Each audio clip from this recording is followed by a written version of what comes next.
Hello, this is my name is Ken Philpot, and I'm going to talk about May 21st and the prediction made about Judgment Day. Harold Camping of KEL Radio, somebody that I've listened to for uh, many times over the years. Well, he has made a prediction that Judgment Day, the second coming of Christ, is going to occur on Saturday, May 21st of this 2011 year, and it is advertised in billboards all over the place, particularly in the East Bay. And he says the Bible guarantees it. Of course, he doesn't lay out exactly what evidence he has, but this is not shared by 99.9% of Christians in the world, and even those that are diligent students of the Bible trying to figure these things out, which really can't be figured out.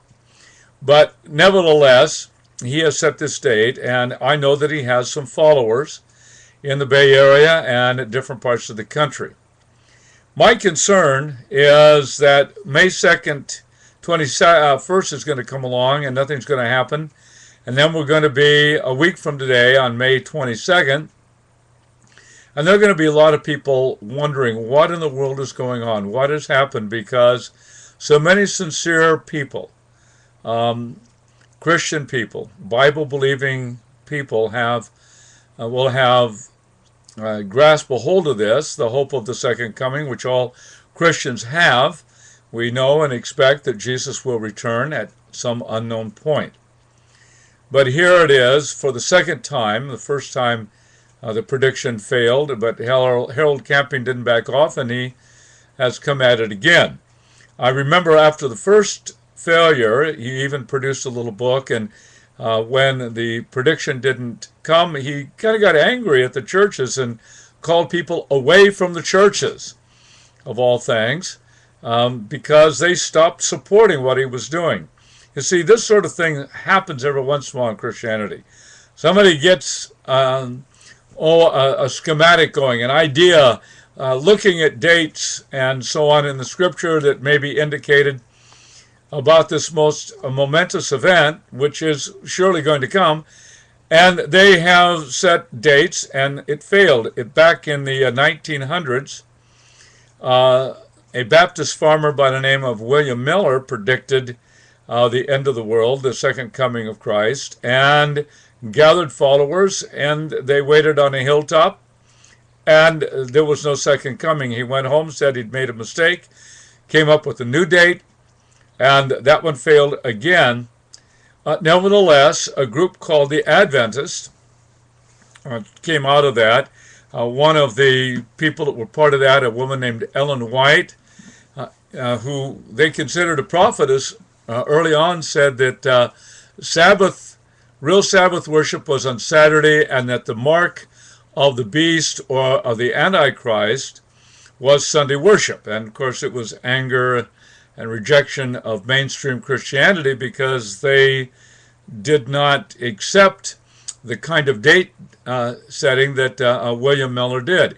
But nevertheless, out of that grew a rather large denomination. Will the same thing happen? I don't know. And this effort by Miller was not the first time by any means.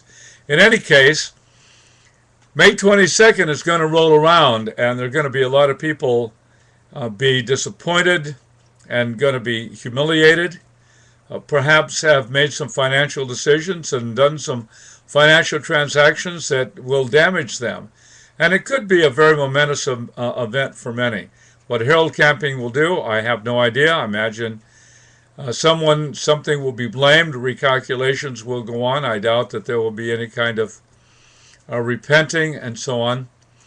And I don't really, am not concerned about that. What I am concerned about are the people who will have been left holding the bag, so to speak.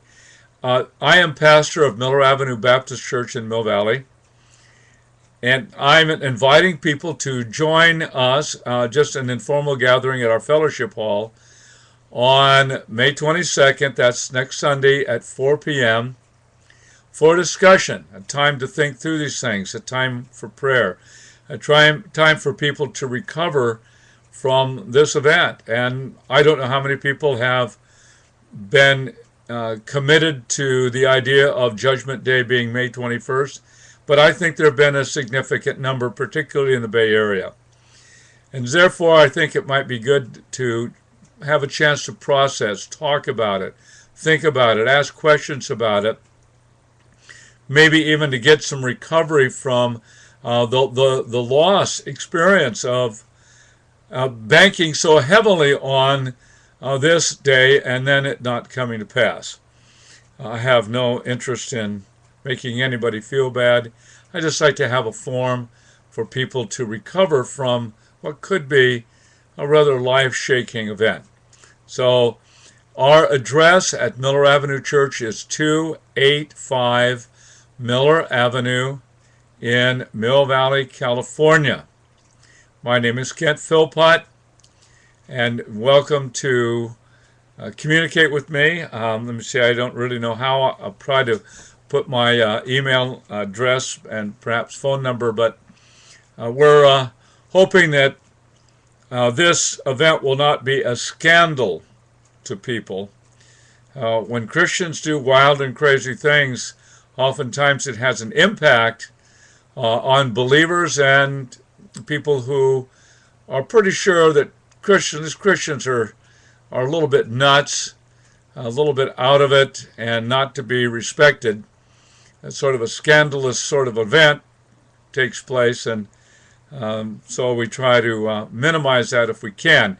But in any case, you are invited to join us at 4 o'clock Sunday, May 22nd at Miller Avenue Baptist Church, 285 Miller Avenue in Mill Valley, California. So long.